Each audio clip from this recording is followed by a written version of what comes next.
59 സങ്കീർത്തനം 20, 21, 22 വാക്യങ്ങൾ. Psalms 89.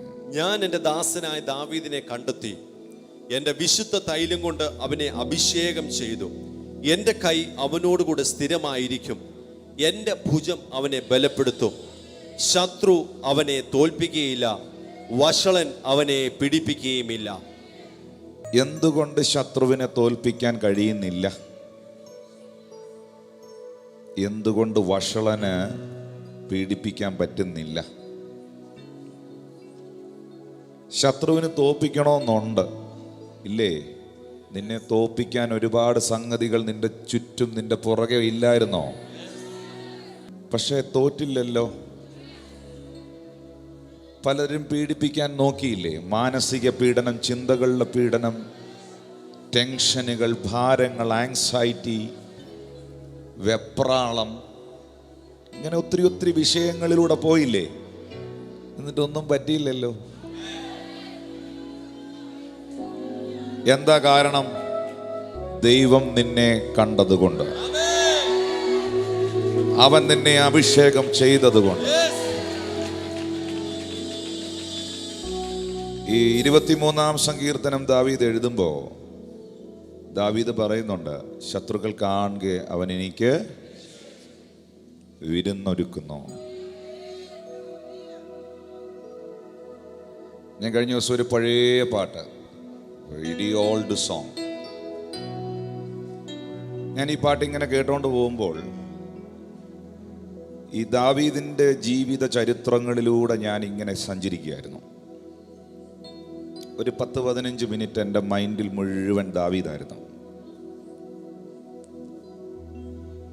ആ സമയത്ത് കർത്താവ് എന്നോട് സംസാരിച്ചതായ ഒരു സന്ദേശമാണ് ഇന്ന് കൈമാറുന്നത്. ദാവീദ് എന്ന് പറയുന്ന ദൈവ മനുഷ്യന്റെ ലൈഫിൽ സർവശക്തനാകുന്ന ദൈവം താൻ ചെന്നെടുത്തൊക്കെയും തനിക്ക് ജയം നൽകി എന്ന് തിരുവചനത്തിൽ കാണുന്നു. ദാവീദ് എവിടൊക്കെ ചെന്നോ അവിടൊക്കെ ദാവീദിന് ദൈവം ജയം കൽപ്പിച്ചു. ഇന്നും ആ ദൈവം ജീവിക്കുന്നു, ഇന്നും ആ ദൈവം പ്രവർത്തിക്കുന്നു, ഇന്നും ദാവീദിൻ്റെ ദൈവം നമ്മുടെ നടുവിൽ ഉണ്ട്. ഇവിടെ പ്രധാനമായും ഞാൻ കണ്ട 2 കാര്യം. ഒന്ന്, ദാവീദിനെ ദൈവം കണ്ടെത്തി. 2, ദൈവം അവനെ അഭിഷേകം ചെയ്തു. ഞാൻ ആ വാക്യം അതിൻ്റെ ഒരു അർത്ഥം പറഞ്ഞിട്ട് ഞാനൊരു ഭാഗത്തിലോട്ട് വരികയാണ്. ദൈവം ഒരുവനെ കണ്ടിട്ടുണ്ടെങ്കിൽ, നിങ്ങൾ ആ വാക്യത്തിലേക്ക് നോക്കണം. ദൈവം ഒരുവനെ കണ്ടിട്ടുണ്ടെങ്കിൽ ദൈവം അവനെ അഭിഷേകം ചെയ്യുന്നു. ദൈവം ഒരുവനെ അഭിഷേകം ചെയ്തിട്ടുണ്ടെങ്കിൽ ദൈവത്തിൻ്റെ കൈ അവൻ്റെ കൂടെ സ്ഥിരമായിരിക്കുന്നു. ദൈവത്തിൻ്റെ കൈ ഒരുത്തൻ്റെ കൂടെ ഉണ്ടെങ്കിൽ ശത്രു അവനെ തോൽപ്പിക്കുകയില്ല, വഷളൻ അവനെ പീഡിപ്പിക്കുകയില്ല. ദൈവം നിങ്ങളെ കണ്ടിട്ടുണ്ടെങ്കിൽ, ദൈവം കണ്ടിരിക്കുന്നവനെ ദൈവം തൻ്റെ ആത്മാവിൽ നിറയ്ക്കുന്നു, ദൈവം അഭിഷേകം ചെയ്യുന്നു. ദൈവം ഒരുവനെ അഭിഷേകം ചെയ്തിട്ടുണ്ടെങ്കിൽ ദൈവത്തിൻ്റെ കൈ അവൻ്റെ കൂടെ എപ്പോഴും ഉണ്ടായിരിക്കും. ദൈവത്തിൻ്റെ കൈ കൂടെയുള്ള കാരണം കൊണ്ട് ശത്രുവിനെ തോൽപ്പിക്കാൻ കഴിയില്ല, വഷളനെ പീഡിപ്പിക്കാൻ കഴിയില്ല. അവൻ്റെ ഭുജം എപ്പോഴും ബലപ്പെട്ടിരിക്കും. Thank you, Jesus. For our short meditation, let's turn our attention to Psalm 89, 20, 21, 22. I have found David my servant, with my sacred oil I have anointed him. My hand will sustain him, surely my arm will strengthen him. The enemy will not get the better of him, the wicked will not oppress him. Wherever David went, the Lord made him victorious. And there were 2 reasons. The first is that the Lord found David. Secondly, the Lord anointed David. And the pastor says, if the Lord has found you, the Lord will anoint you. Yes. And if the Lord anoints you, the Lord's powerful hand will always be with you. And if the Lord's powerful hand is with you, no enemy will ever prosper against you. This is the message today. ഞാൻ അത് തെളിയിക്കുന്ന ഒരു സംഭവത്തിലേക്ക് നിങ്ങളുടെ ശ്രദ്ധയെ കൊണ്ടുപോകുന്നു. 1 ശമൂവേലിൻ്റെ പ്രവചന പുസ്തകം 30-ാമത്തെ അധ്യായം 30-ാമത്തെ അധ്യായം അതിൻ്റെ 4-ാമത്തെ വാക്യത്തിൽ എഴുതിയിരിക്കുന്നു, അപ്പോൾ ദാവീദും കൂടെയുള്ള ജനവും കരയുവാൻ ബലമില്ലാതാകുവോളം ഉറക്കെ കരഞ്ഞു. ദാവീദും തൻ്റെ കൂടെയുള്ള ജനവും കരയാൻ ബലമില്ലാതാകുവോളം, ശക്തി ക്ഷയിക്കുവോളം ഉറക്കെ അവൻ കരഞ്ഞു. എന്താണ് ഈ നിലവിളിയുടെ കാരണം? എന്താണ് ഈ രോദനത്തിൻ്റെ പിന്നിലെ പ്രതിസന്ധി? അമാല്യൂക്യർ സിക്ലാഗ് ആക്രമിക്കുന്ന സാഹചര്യമാണ്. അമാല്യൂക്യർ സിക്ലാഹിനെ ആക്രമിച്ചുകൊണ്ട്, സിക്ലാഹിനെ ജയിച്ചുകൊണ്ട് ഒരിക്കലും ഇനി ആ പട്ടണത്തെ വീണ്ടെടുക്കാൻ കഴിയാത്ത നിലകളിൽ 30-ാം അധ്യായം 1-ാമത്തെ വാക്യം പറയുന്നു, അതിനെ തീ വെച്ച് ചുട്ടുകളഞ്ഞു. എന്തിനാണ് അവർ തീ വെച്ചത്? തീ വെച്ചത് ഉന്മൂലനാശം ചെയ്യാൻ. ഇനി ഒരിക്കലും അങ്ങനൊരു പട്ടണം ഉണ്ടാകരുത്. ദാവീദ് ഇസ്രായേലിൻ്റെ രാജാവായിരിക്കുമ്പോൾ, ദാവീദ് ദൈവപുരുഷനായി നിൽക്കുമ്പോൾ, ദാവീദ് ആ പട്ടണത്തിൻ്റെ അധിപതിയായി നിൽക്കുമ്പോൾ, ദാവീദിൻ്റെ പട്ടണത്തെ ഇതാ അമാല്യൂക്യർ വന്ന് കീഴ്പ്പെടുത്തി സകലതും ജയിച്ച് അതിനെ തീ വെച്ച് ചുട്ടുകളഞ്ഞു. 4-ാമത്തെ വാക്യത്തിൽ തിരുവെടുത്ത് പറയുന്നു, അപ്പോൾ ദാവീദും കൂടെയുള്ള ജനവും കരയാൻ ബലമില്ലാതാകുവോളം കരഞ്ഞു. കാരണം ഭാര്യമാരെയും പുത്രിപുത്രന്മാരെയും അടിമകളായി അവർ കൊണ്ടുപോയി. എൻ്റെ ഭാഷയിൽ പറഞ്ഞാൽ സകലതും നഷ്ടപ്പെട്ടിരിക്കുകയാണ്, സകലതും കയ്യിൽ നിന്ന് പോയിരിക്കുകയാണ്. ഈ പ്രാർത്ഥനാ മനുഷ്യൻ്റെ, ഈ ദൈവ മനുഷ്യൻ്റെ ജീവിതത്തിൽ വലിയ ഒരു പ്രതിസന്ധിയെ താൻ ഫേസ് ചെയ്യുകയാണ്. ജീവിതത്തിൻ്റെ ഏതെങ്കിലും മേഖലകളിൽ ഏതെങ്കിലും പ്രതിസന്ധികളെ അഭിമുഖീകരിക്കുന്നവരുണ്ടോ? ഏതെങ്കിലും വിഷയങ്ങളെ ഫേസ് ചെയ്യുന്നവരുണ്ടോ? അൺഎക്സ്പെക്റ്റഡായി ദാവീദ് ഒരിക്കലും അമാല്യൂക്യർ സിക്ലാഗ് തീ വെച്ച് നശിപ്പിക്കുമെന്നോ ചുട്ടുകരിക്കുമെന്നോ ഇല്ലാതെയാക്കുമെന്നോ ആ പട്ടണത്തിലെ സഹോദരിമാരെ പിടിച്ചോണ്ട് പോകുമെന്നോ കുട്ടികളെ അടിമയാക്കുമെന്നോ he never expect, അവൻ ഒരിക്കലും അത് പ്രതീക്ഷിച്ചതല്ല. പ്രിയ ദൈവമക്കളോട് പരിശുദ്ധാത്മാവ് പ്രവചനാത്മാവിൽ പറയുന്നൊരു സത്യം, നീ പ്രതീക്ഷിക്കാത്ത പ്രതിസന്ധികളിലൂടെ ഇന്ന് പകൽ നീ കടന്നു പോകുന്നെങ്കിൽ, നീ പ്രതീക്ഷിക്കാത്ത ചില നഷ്ടങ്ങൾ നിന്റെ ജീവിതത്തിൽ സംഭവിച്ചെങ്കിൽ, നീ പ്രതീക്ഷിക്കാത്ത ചില മനോഭാരങ്ങൾ നീ അനുഭവിച്ചു കൊണ്ടിരിക്കുന്നെങ്കിൽ, സ്വർഗത്തിലെ ദൈവം നിനക്ക് നഷ്ടപ്പെട്ടതിനെ വീണ്ടുകൊള്ളുന്ന ഈ പ്ലാറ്റ്ഫോമിൽ ഞാൻ നിന്നപ്പോൾ ഞാൻ കേട്ടൊരു ശബ്ദമുണ്ട്, നഷ്ടപ്പെട്ട ശത്രു കൊണ്ടുപോയ പ്രാർത്ഥനാ ജീവിതത്തെ, പലരുടെയും പ്രാർത്ഥനാ ജീവിതത്തെ പരിശുദ്ധാത്മാവ് തിരികെ കൊണ്ടുവരികയാണ്. ദൈവത്തോടുള്ള ആഴമേറിയ ബന്ധങ്ങളെ പരിശുദ്ധാത്മാവ് റിസ്റ്റോർ ചെയ്യുകയാണ്. ഇനി അങ്ങോട്ടുള്ള ചില ആഴ്ചകൾ, അങ്ങോട്ടുള്ള ചില മാസങ്ങൾ, അങ്ങോട്ടുള്ള ദിനങ്ങൾ നിനക്ക് ദൈവ സാന്നിധ്യത്തിൽ നിന്ന് മാറാൻ കഴിയാത്തതുപോലെ, നിനക്ക് കർത്താവിൻ്റെ സാന്നിധ്യത്തിൽ നിന്ന് അകലാൻ കഴിയാത്തതുപോലെ, എന്തോ നിന്നെ വലിച്ചടിപ്പിക്കുന്നത് പോലെ സ്വർഗത്തിലെ ദൈവം അവന്റെ സാന്നിധ്യത്തിനകത്തും അവന്റെ കൃപയ്ക്കകത്തും അവന്റെ അഭിഷേകത്തിനകത്തും നിന്നെ മറയ്ക്കുന്ന ദിനങ്ങളാക്കുന്നു. ഇത് വിശ്വസിക്കുന്നവർക്കായി ഞാൻ ദൈവത്തിന് സ്തോത്രം ചെയ്യുന്നു. നിങ്ങൾക്ക് സമ്മതിക്കാൻ കഴിയുമോ? നിങ്ങൾക്ക് പറയാൻ കഴിയുമോ? ശത്രു സിക്ലാഗ് കത്തിച്ചതുപോലെ, ദാവീദിന്റെ പട്ടണത്തെ തകർത്തതുപോലെ ശത്രു തകർത്തെറിഞ്ഞ എൻ്റെ പ്രാർത്ഥനാ ജീവിതത്തെ, ശത്രു തകർത്തെറിഞ്ഞ എൻ്റെ കുടുംബ ജീവിതത്തെ, ശത്രു തകർത്തെറിഞ്ഞ എൻ്റെ തലമുറകളെ, ശത്രു തകർത്തെറിഞ്ഞ എൻ്റെ നന്മകളെ, ശത്രു തകർത്തെറിഞ്ഞ എൻ്റെ ആരോഗ്യത്തെ, ശത്രു തകർത്തെറിഞ്ഞ എൻ്റെ സാമ്പത്തികത്തെ ഇന്ന് പകൽ വീണ്ടുകൊള്ളുന്ന, എവിടെയോ ചോർന്നു പോയ അഭിഷേകത്തെ പരിശുദ്ധാത്മാവ് തിരിച്ചു പിടിക്കുന്ന മണിക്കൂറുകളാക്കി ഈ മണിക്കൂറുകളെ മാറ്റുകയാണ്. ദാവീദും കൂടെയുള്ള ജനവും കരയാൻ ബലമില്ലാതാകുവോളം അവർ ദൈവസന്നിധിയിൽ ഉറക്കെ കരഞ്ഞു. തമ്പുരാന്റെ സന്നിധിയിൽ ഉറക്കെ കരയുന്ന എത്ര പേരുണ്ട്?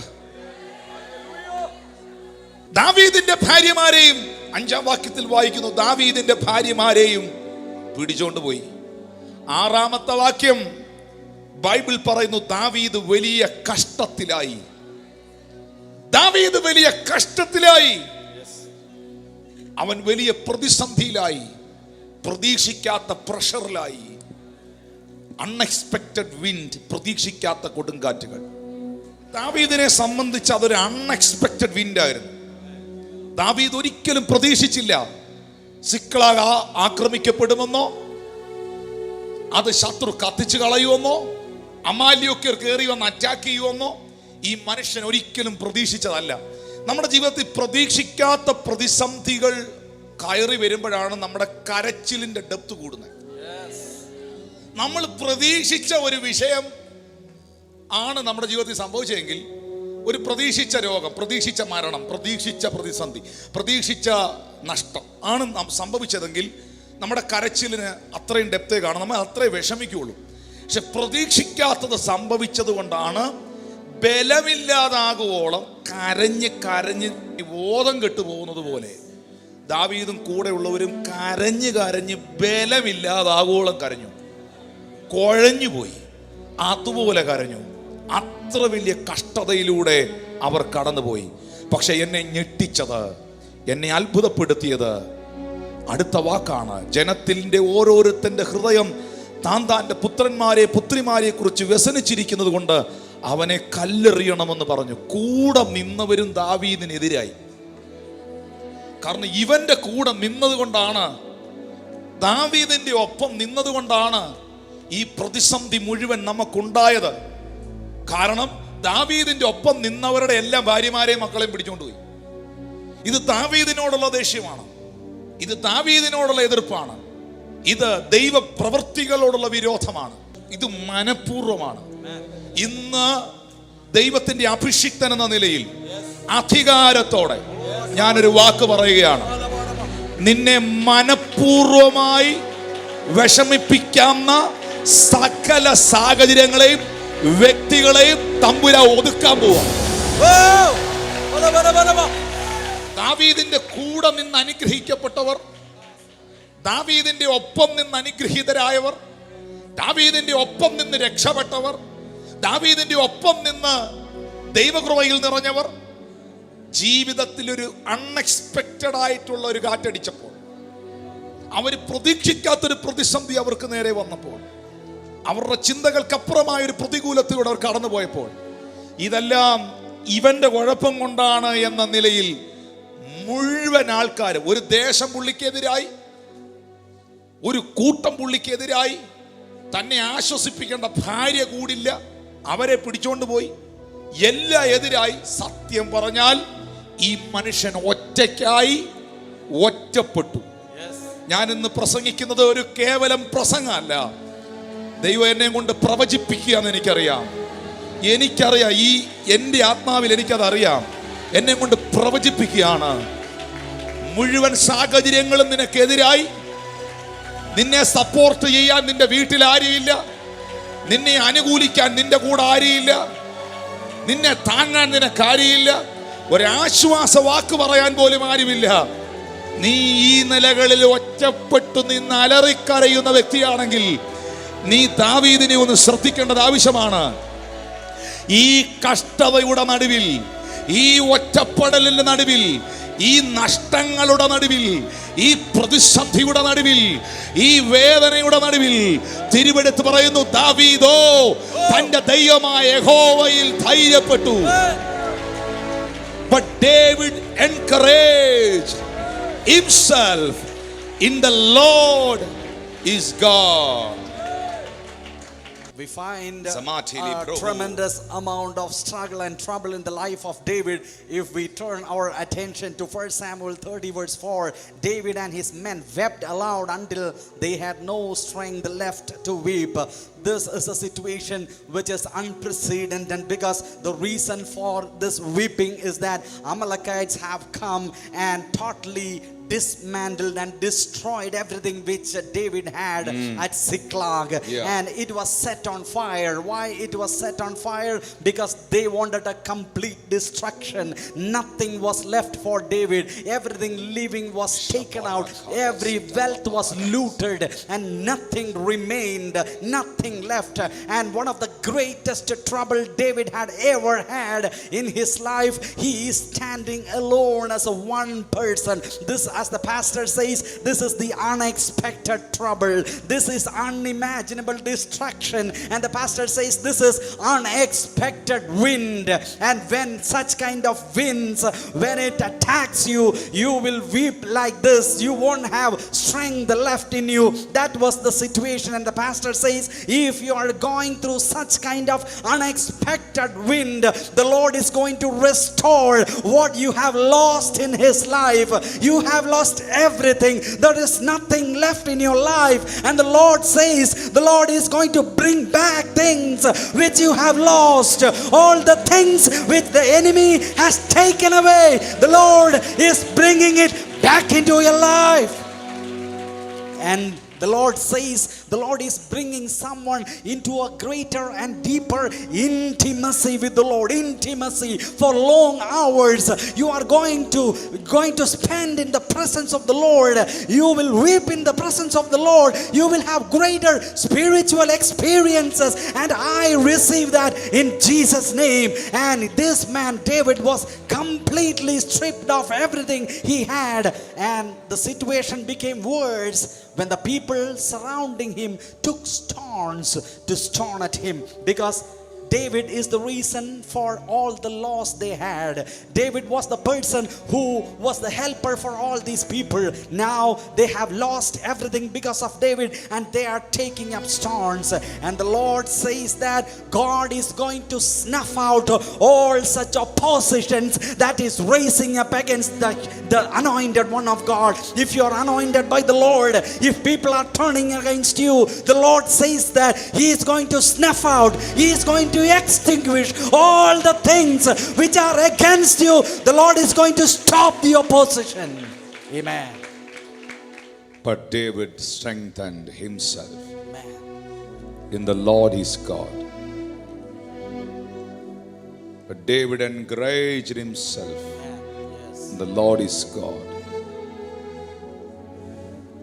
ദാവീദ് തന്നെത്താൻ തൻ്റെ ദൈവമായ യഹോവയിൽ ബലപ്പെട്ടു.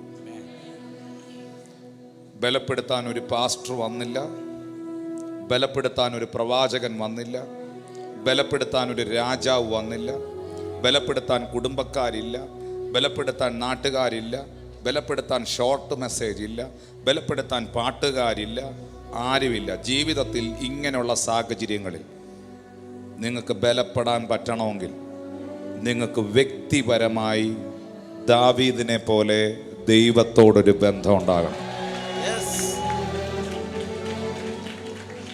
ചിലപ്പോൾ ഒരു ദൈവശബ്ദവും നീ കേട്ടില്ല എന്ന് വരും. ഒരു വ്യക്തികളും നിന്നെ ആശ്വസിപ്പിക്കാൻ വന്നില്ല എന്ന് വരും. ആരും നിന്റെ കൂടെ ഇല്ല എന്ന് വരും. ജീവിതത്തിൽ ഒറ്റപ്പെട്ടു പോകുന്ന സാഹചര്യങ്ങൾ വരും. വരത്തില്ലെന്നല്ല, വരാം. പക്ഷേ one of the blessed and powerful message in the Bible. But David encouraged himself in the Lord is God. എൻ്റെ ഹസ്ബൻഡ് എന്നെ എൻകറേജ് ചെയ്യുന്നില്ല, എൻ്റെ ഭാര്യ എന്നെ എൻകറേജ് ചെയ്യുന്നില്ല, എൻ്റെ പാസ്റ്റർ എന്നെ എൻകറേജ് ചെയ്യുന്നില്ല, എൻ്റെ സഹോദരങ്ങൾ എന്നെ എൻകറേജ് ചെയ്യുന്നില്ല, എൻ്റെ വീട്ടുകാരെന്നെ എൻകറേജ് ചെയ്യുന്നില്ല. വേണ്ട വേണ്ട, നിനക്ക് ക്രിസ്തുവിൽ പരിശുദ്ധാത്മാവിൽ തന്നെത്താൻ നിന്നെ തന്നെ ബലപ്പെടുത്താൻ കഴിയുന്ന ഒരു സോഴ്സ് ഉണ്ടെന്ന്. എനിക്കിത്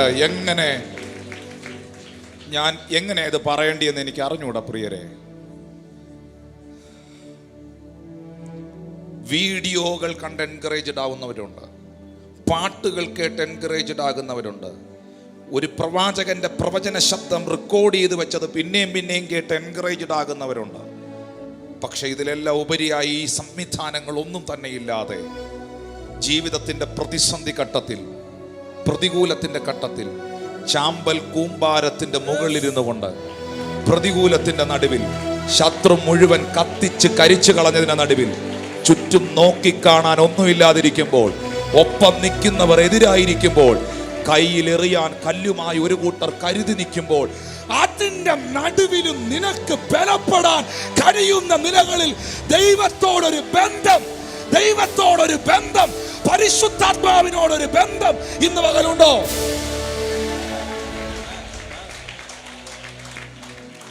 ഉണ്ടോ?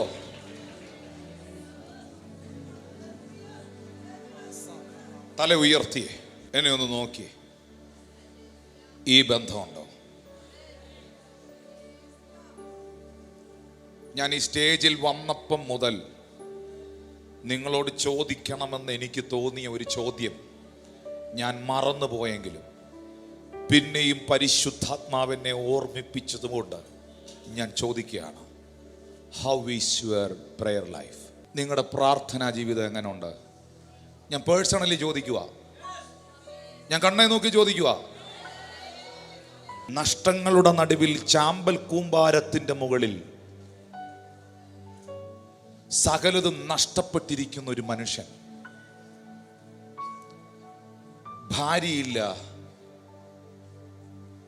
മക്കളില്ല, രാജ്യമില്ല, സാമ്രാജ്യമില്ല, പിന്നെ തോളോടൊപ്പം തോള് ചേർന്ന് ഒട്ടിയുരുമി നടന്ന കുറെ എണ്ണം സെക്കൻഡുകൾ കൊണ്ട് അങ്ങ് എതിരായി.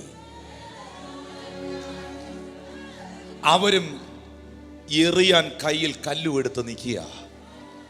ഈ മനുഷ്യൻ ഒറ്റപ്പെട്ട് ചാമ്പൽ കൂമ്പാരത്തിന്റെ മുകളിലിരുന്നുകൊണ്ട് പറയുന്നൊരു വാക്കുണ്ട്. വാക്യം 7. ദാവീദ് അഹിമേലെക്കിന്റെ മകനായ അബ്യാഥിർ പുരോഹിതനോട് ഏഫോദ് എവിടെ, ഏഫോദ് എവിടെ കൊണ്ടുവരിക എന്ന് പറഞ്ഞു. അബ്യാഥാർ ഏഫോദ് ദാവീദിന്റെ അടുക്കൽ കൊണ്ടുവന്നു.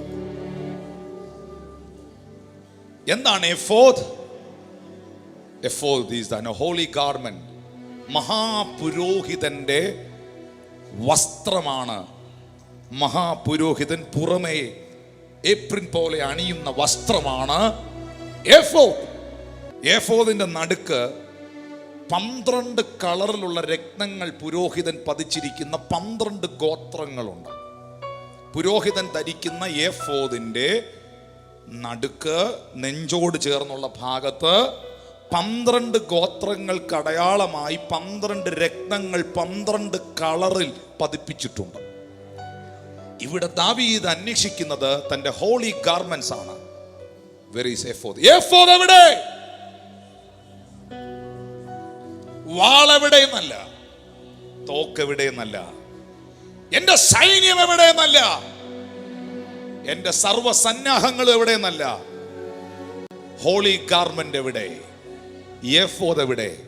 ഞാൻ എൻ്റെ ഭാഷയിൽ എനിക്ക് തന്ന വെളിപ്പാടിൽ ഞാനത് കണക്ട് ചെയ്യാണ്. എൻ്റെ പ്രയർ കാർപ്പറ്റ് എവിടെ?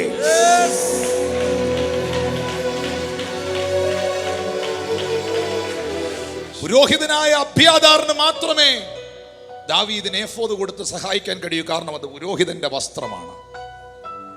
12 ഗോത്രങ്ങളെ, ഇസ്രായേലിന്റെ 12 ഗോത്രങ്ങളെ അങ്ങോട്ടെടുത്ത് നെഞ്ചോട് ചേർത്ത് വെച്ച് ചാമ്പൽ കൂമ്പാരത്തിന്റെ മുകളിലിരുന്ന് തമ്പുരാന്റെ മുഖം അന്വേഷിക്കുമ്പോൾ അകത്ത് കത്തിയ വെളിപ്പാട് എന്നാണെന്നറിയാവോ? ഈ 12 ഗോത്രത്തെയും തൊടാൻ ശത്രുവേ നിനക്ക് സാധ്യമല്ല.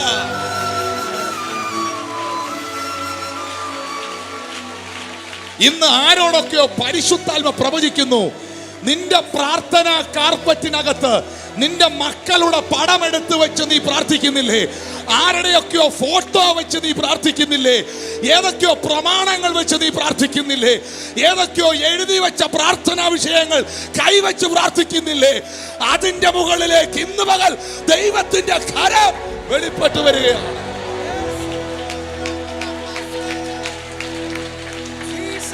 അഞ്ചാം വാക്യത്തിൽ David strengthened himself.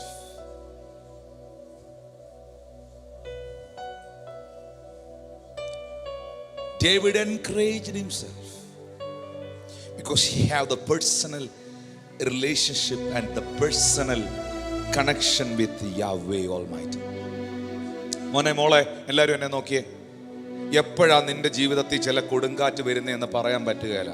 എപ്പോഴാ ചില പ്രതിസന്ധികൾ നമ്മുടെ ജീവിതത്തിലേക്ക് കയറി വരുന്നതെന്ന് നമുക്ക് പറയാൻ പറ്റുകയില്ല.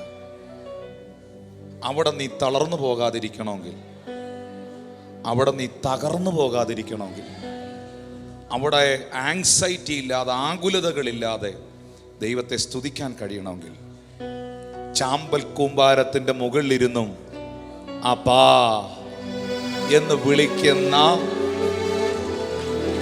ഒരു ബന്ധം ദൈവത്തോട് വേണം. നിന്റെ പ്രാർത്ഥനാ ജീവിതം എങ്ങനെയുണ്ട്? ഈ സ്റ്റേജിൽ ഞാൻ ഇന്ന് വന്ന് കയറിയപ്പോൾ മുതൽ ഞാൻ കേൾക്കുന്ന ശബ്ദമാണ്, മോനെ നീ പറയണം ഇവരോട്, ഇവർക്ക് എന്നോട് പഴയ പോലെ ബന്ധമില്ല, ഇവരെന്നോട് പഴയ പോലെ മിണ്ടുന്നില്ല, ഇവരെന്നോട് പഴയതുപോലെ അടുക്കുന്നില്ല, ഇവര് തിരക്കാണ്, ഇവരിങ്ങനെ അകലം വിട്ടു പോവുകയാണ്. എൻ്റെ അടുത്ത് കുറേയും കൂടെ അടുത്ത് വരാൻ, എൻ്റെ അടുത്ത് ഒരു ദിവസത്തിൽ ഒരു 10 മിനിറ്റെങ്കിലും ഒന്ന് മിണ്ടാൻ നീ ഇവരോടൊന്ന് പറയണം. നിങ്ങൾക്കറിയോ, പകൽ മുഴുവൻ ശുശ്രൂഷ കഴിഞ്ഞിട്ട് എല്ലാ സന്ധ്യായാമത്തിലും മലയുടെ മുകളിൽ കയറിപ്പോയി അപ്പനോട് മിണ്ടുന്നൊരു മോനുണ്ടായിരുന്നു. എല്ലാ പകലത്തെ ശുശ്രൂഷകളും കഴിഞ്ഞ് എല്ലാ സന്ധ്യാസമയത്തും മലമുകളിൽ കയറിപ്പോയി രാത്രികാലങ്ങളിൽ അപ്പനോട് സംസാരിക്കുന്ന ഒരു പുത്രനുണ്ടായിരുന്നു. ആ പുത്രനും കിട്ടി കുരിശ്, ആ പുത്രനും കിട്ടി അടി, ആ പുത്രനും കിട്ടി പീഡനം. പക്ഷേ അപ്പനോടുള്ള ബന്ധം അവനിൽ നിന്നതുകൊണ്ട് കല്ലറകൾക്കോ ക്രൂശിനോ അവനെ തകർക്കാൻ കഴിഞ്ഞില്ല. അവൻ 3-ാം നാൾ ഉയർത്തെഴുന്നേറ്റു. പരിശുദ്ധാത്മ പറയുന്നു, ദൈവത്തോടുള്ള നിന്റെ ബന്ധം നീ വീണ്ടെടുക്കുക, നിന്റെ പ്രാർത്ഥനാ ജീവിതത്തെ നീ തിരികെ പിടിക്കുക, നിന്റെ പ്രയർ കാർപ്പറ്റ് നിന്റെ പ്രാർത്ഥനാ മുറിയിൽ നിവർത്തിയിടുക, ഉപവസിക്കുക, പ്രാർത്ഥിക്കുക, ദൈവത്തോട് സംസാരിക്കുക, ദൈവവചനത്തെ ധ്യാനിക്കുക.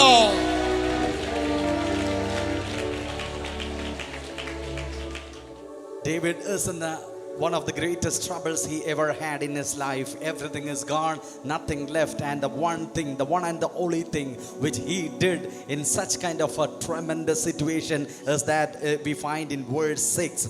Verse 6 says, David encouraged himself in the Lord. This is one of the greatest encouragement, one of the most prolific verses of encouragement in the Bible.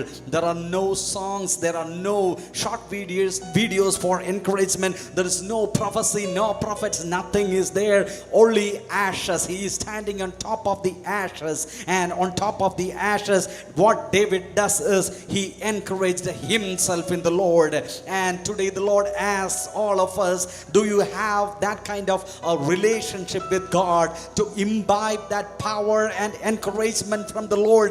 Do you have that kind of an intimacy with the Lord so that you can have the supply of the encouragement? The Lord asks all of us today, how is your prayer life? David stands on the ashes, and he says in verse 7, David said to Abiathar the priest, the son of Ahimelech, bring me the ephod. And Abiathar brought it to him. Bring me the ephod. And the pastor says, what is ephod? That is the holy garment which the priest wears. Or the revelation which comes to us is that, where is my prayer carpet? The Lord asks all of us today, where is your prayer carpet? Have you talked with the Lord at least for 10 minutes? The Lord Jesus Christ had a sustained relationship with his Father, and though cross came to him, there was a resurrection waiting for him. And the Lord asks all of us today, where is the prayer carpet? And the Lord asks, where is your prayer book? Those who have written down the names, the things, the photos, the Lord says the Lord is going to touch such that the Lord is going to take up your case. If you have the prayer carpet, you will not fail in your life. The Lord says the Lord will increase your prayer life and will sustain it. എഫോദ് ദാവീദിന്റെ അടുക്കൽ കൊണ്ടുവന്നപ്പോൾ 8-ാമത്തെ വാക്യത്തിൽ ദാവീദ് ദൈവത്തോട് ചോദിക്കുന്നു. ഞാനതാ പറഞ്ഞ ബന്ധം. എവിടെ ഇരുന്നാ പുള്ളി ചോദിക്കുന്നേ? കത്തി നശിച്ച പട്ടണത്തിന്റെ നടുവിൽ. നിങ്ങളുടെ കൂട്ടുണ്ടായ നഷ്ടമല്ല, 100 കണക്കിന് നഷ്ടങ്ങളുടെ നടുവിൽ, ഏറ്റവും കഷ്ടത്തിലായ അവസ്ഥയുടെ നടുവിൽ, കരയാൻ ബലമില്ലാതാകുവോളം കരഞ്ഞു കുഴഞ്ഞു വീണ് കിടക്കുന്ന സാഹചര്യത്തിന്റെ നടുവിൽ ദൈവത്തോട് ചോദിക്കുന്നു, ഞാൻ ഈ പരീക്ഷയെ പിന്തുടരണോ? പക്ഷേ ദാവീദ് ചോദിക്കുന്നു, ഞാൻ അമാല്യക്കരെ പിന്തുടരണോ? ഞാൻ അവരെ എത്തിപ്പിടിക്കുമോ? ദൈവത്തോട് ചോദിക്കുകയാണ്. പ്രതിസന്ധിയുടെ നടുവിൽ, പ്രശ്നങ്ങളുടെ നടുവിൽ പ്രാർത്ഥിക്കുന്നവരുടെ എണ്ണമാണോ കൂടുതൽ, പിറുപിറുക്കുന്നവരുടെ എണ്ണമാണോ കൂടുതൽ? പക്ഷെ ഇവിടെ ദാവീദ് പ്രാർത്ഥിക്കുകയാണ്. വാൾ അന്വേഷിക്കേണ്ടവൻ എഫോദ് അന്വേഷിക്കുകയാണ്. ഞാൻ ഈ പരീക്ഷയെ പിന്തുടരണോ? ഞാൻ അവരെ എത്തിപ്പിടിക്കുമോ? പ്രതിസന്ധിയുടെ നടുവിൽ കർത്താവിൻ്റെ അടുത്തൊന്ന് ഇരിക്കാവോ? മാനസിക സംഘർഷങ്ങളുടെ നടുവിൽ 1.5 മണിക്കൂർ ഒന്ന് പ്രാർത്ഥിക്കാവോ? ഒരു പായ എടുത്തിട്ടിട്ട് അതിനകത്ത് കയറി കുറച്ചു നേരം മുട്ടയിൽ നിന്ന് കൈ ഉയർത്തിപ്പിടിച്ച് ദൈവത്തോടൊന്ന് വർത്താനം പറയാവോ? ദൈവമുഖം ഒന്ന് അന്വേഷിക്കാവോ? അന്വേഷിച്ചാൽ നീ ഒരു ശബ്ദം കേൾക്കും. ദാവീദിനോട് ദൈവം പറയുകയാണ്, പിന്തുടരുക, നീ അവരെ നിശ്ചയമായും എത്തിപ്പിടിക്കും. നീ സകലവും വീണ്ടും കൊള്ളും.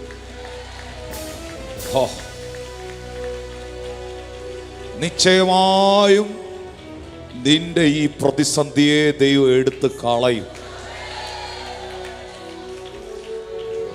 നിനക്ക് തന്നെ താൻ ജയിക്കാൻ പറ്റാത്ത പല മേഖലയും ദൈവം നിന്നെ ജയിപ്പിക്കും.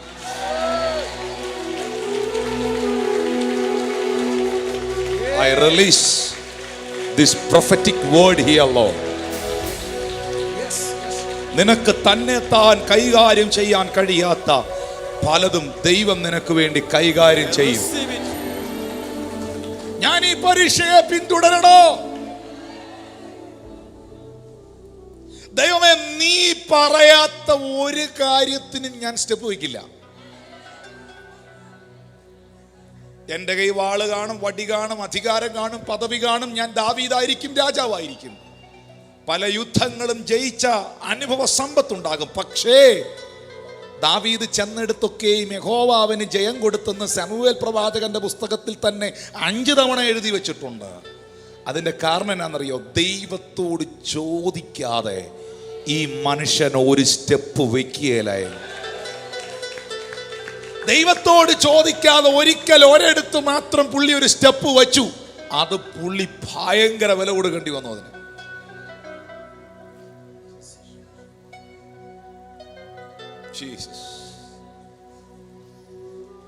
നീ അവരെ എത്തിപ്പിടിക്കും, നീ സകലതും വീണ്ടും ഉള്ളൂ എന്ന് പറഞ്ഞു. പ്രോമിസ് കിട്ടി, പറഞ്ഞ് വാഗ്ദത്തം കിട്ടി, പറഞ്ഞ് പ്രാർത്ഥിക്കുന്നവർക്ക് ദൈവം മറുപടി കൊടുക്കും. ദൈവത്തിൻ്റെ ഇടപെടിയിൽ പത്മോസ് ദ്വീപിലും ഉണ്ടാകും. ദൈവത്തിൻ്റെ ഇടപെടിയിൽ ചാമ്പൽ കൂമ്പാരങ്ങളുടെ മധ്യേ ഉണ്ടാകും. ദൈവത്തിൻ്റെ ഇടപെടിയിൽ കാരാഗ്രഹത്തിലും ഉണ്ടാകും. ദൈവത്തിൻ്റെ ഇടപെടിയിൽ കർമ്മേലിലും ഉണ്ടാകും. ദൈവത്തിൻ്റെ ഇടപെടിയിൽ തീച്ചൂളയുടെ നടുവിലും ഉണ്ടാകും. ദൈവത്തിൻ്റെ ഇടപെടിയിൽ സിംഹക്കുഴിയിലും ഉണ്ടാകും. ദൈവത്തിന് ഏതു സാഹചര്യത്തിലും നിന്നോട് സംസാരിക്കാൻ കഴിയും. സംസാരിക്കാൻ കഴിയും. വാഗ്ദത്തം കിട്ടി. 11-ാമത്തെ വാക്യത്തിലേക്ക് വരുമ്പോൾ രംഗം മാറി. അവർ വയലിൽ വെച്ചൊരു മിസ്രയീമിനെ കണ്ടു. അവൻ്റെ അടുക്കൽ ചെന്ന് അവൻ അപ്പം കൊടുത്തു, അവൻ തിന്നു, അവൻ കുടിക്കാൻ വെള്ളവും കൊടുത്തു. ദാവീദ് അവനോട് ചോദിക്കുകയാണ് 13-ാം വാക്യത്തിൽ, നീ ആരുടെ ആളാണ്? നീ എവിടുത്തുകാരനാണ്? അവൻ പറഞ്ഞു, ഞാനൊരു മിസ്രൈമ്യ ബാല്യക്കാരൻ, ഒരമാല്യോക്യൻ്റെ ഭൃത്യൻ. 3 ദിവസം മുമ്പേ എനിക്ക് ദീനം പിടിച്ചത് കൊണ്ട് എൻ്റെ യജമാനൻ എന്നെ ഉപേക്ഷിച്ചു. കണ്ടോ, ശത്രുപാളയത്തിൽ നിന്നുള്ള ഒരുത്തനെ ദൈവം ഇപ്പുറത്താക്കുക. അമാലിയകരാണല്ലോ ഇത് മുഴുവൻ നശിപ്പിച്ചേ. ഒരമാലിയൊക്കെ സഹഭൃത്യനെ ദൈവം ഇപ്പുറത്താക്കി കൊടുക്കുകയാണ്. ഹല്ലേലൂയ. 15-ാമത്തെ വാക്യത്തിൽ ദാവീദ് അവനോട് ചോദിക്കുന്നുണ്ട്, ആ പരീക്ഷയുടെ അടുക്കിലേക്ക് നീ വഴി കാണിച്ചു തരുവോ? ഇപ്പൊ യുവമാരിപ്പോ എവിടാ ഇരിക്കുന്നതെന്ന് ദാവീദിന് അറിഞ്ഞുകൂടാ.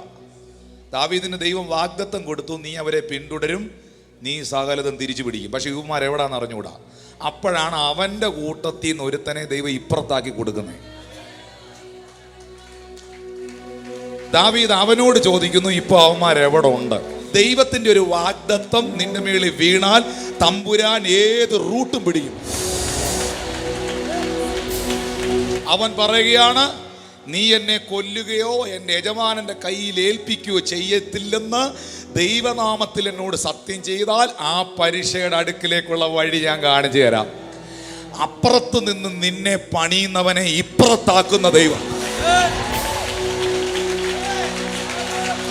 ഞാൻ ഇങ്ങനെ ഒരു പ്രവചനം പറയാ, സകലതും തിരിയാൻ പോവാ, സകലതും തിരിയാൻ പോവാ. നിനക്ക് വിരോധമായി നിൽക്കുന്ന സകലതും തിരിയാൻ പോവാ. ദാവീദ് അവരെ സന്ധ്യ മുതൽ 17-ാമത്തെ വാക്യത്തിൽ ദാവീദ് അവരെ സന്ധ്യ മുതൽ പിറ്റേന്നാൾ വൈകുന്നേരം വരെ സംഗ്രഹിച്ചു. സന്ധ്യക്ക് കേറിയ കയറ്റവിളി. അമാലിയോക്കന്റെ പാളയത്തിലകത്തോട്ട് സന്ധ്യക്ക് ഒരു കയറ്റം കയറി. പിറ്റേ ദിവസം വൈകുന്നേരം വരെ നിന്ന് യുദ്ധം ചെയ്തു. ഈ ബലം എവിടുന്ന് കിട്ടി പുള്ളിക്ക്? കരഞ്ഞു കുഴഞ്ഞ് ക്ഷീണിച്ച് ബലമില്ലാതായവനല്ലേ. ഇന്ന് സന്ധ്യക്ക് യുദ്ധം ചെയ്യാൻ കയറിയവൻ പിറ്റേ ദിവസം വൈകിട്ട് വരെ നിന്നടിച്ചു. ഈ ബലം എവിടുന്ന് കിട്ടി?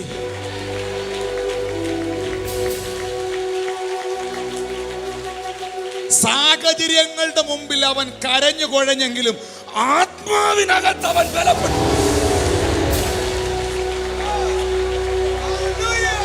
നിന്റെ ആത്മാവിന്റെ ബലമാ ബലം, നിന്റെ ആത്മാവിന്റെ ശക്തിയാ ശക്തി. പ്രാർത്ഥനാ ജീവിതം വീണ്ടും കൊള്ളണം. അമാലിയക്കിനെ കണ്ടോണ്ടോ? സിക്ലാഹ് കത്തിച്ച് നശിച്ചതുകൊണ്ടോ? നഷ്ടം കണ്ടോണ്ടോ? ജോലി കിട്ടാത്തതുകൊണ്ടോ? എന്തോ നിനക്കെന്തോ ദൈവത്തെ അറിഞ്ഞത് ബുദ്ധിമുട്ടായി തീർന്നത് ചിന്തിച്ചതുകൊണ്ടോ? നീ ദൈവത്തോടുള്ള ബന്ധം അവസാനിപ്പിച്ചാൽ അതോടുകൂടെ മൊത്തം അവസാനിക്കുകയാണ്. പക്ഷെ ഈ സാഹചര്യത്തിലും നീ പ്രാർത്ഥനയിൽ തിരിച്ചു കയറി വരണം.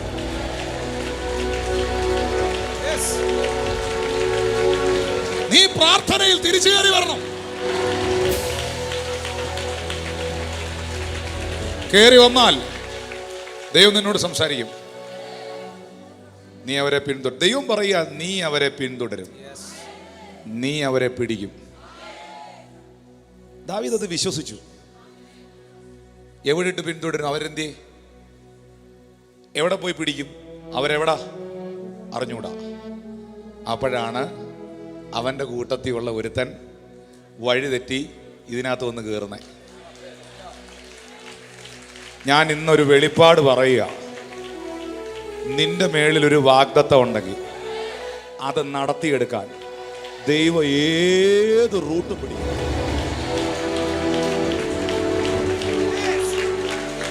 ചിലപ്പോ അപ്പുറത്ത് നിൽക്കുന്നവനെ ഇപ്പുറത്താക്കും, ഇപ്പുറത്ത് നിൽക്കുന്നവനെ അപ്പുറത്താക്കും.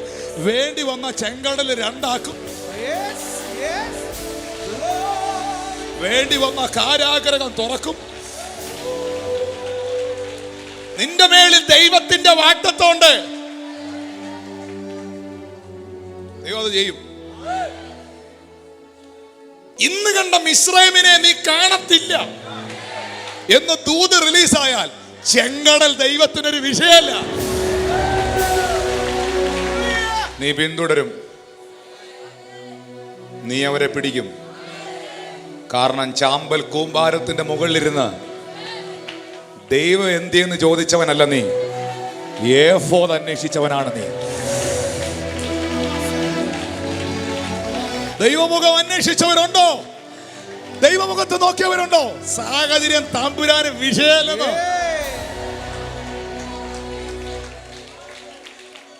ഇപ്പുറത്ത് നിന്ന് ഒരുത്തനെ നാവിഗേറ്ററുമായിട്ട് ഇപ്പുറത്ത് കൊണ്ടുവന്നു, വഴി പറഞ്ഞു കൊടുക്കാൻ, റൂട്ട് പറഞ്ഞു കൊടുക്കാൻ. സന്ധ്യ മുതൽ പിറ്റേ ദിവസം വൈകുന്നേരം വരെ നിന്ന് 17-ാമത്തെ വാക്യത്തിൽ സംഗ്രഹിച്ചു. അവരിൽ ഒരുത്തനും ഒഴിഞ്ഞു പോകുകയില്ല. 18-ാമത്തെ വാക്യത്തിൽ പറയുന്നു, ദാവീദിന്റെ ഭാര്യമാരെ ദാവീദ് ഉദ്ധരിച്ചു. അവർ അപഹരിച്ചു കൊണ്ടുപോയതിൽ ചെറുതോ വലുതോ, വാക്യത്തിലോട്ട് നോക്കിക്കോ, അവർ അപഹരിച്ചു കൊണ്ടുപോയതിൽ ചെറുതോ വലുതോ, ചെറുതോ വലുതോ, പുത്രന്മാരോ പുത്രിമാരോ കൊള്ളയോ യാതൊന്നും കിട്ടാതിരുന്നില്ല. ദാവീദ് എല്ലാം മടക്കിക്കൊണ്ടുപോകുന്നു. നീ ജയിക്കും. ദൈവം നിന്നെ ജയിപ്പിക്കും.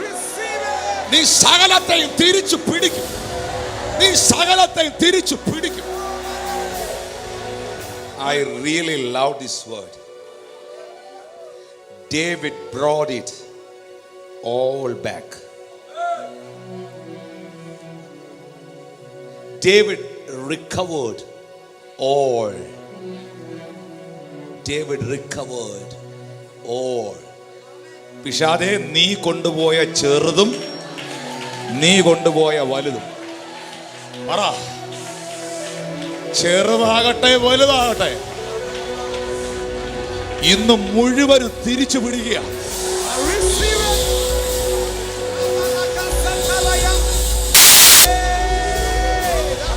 എന്റെ ആരോഗ്യം, എന്റെ സൗഖ്യം ഞാൻ തിരിച്ചു പിടിക്കുക.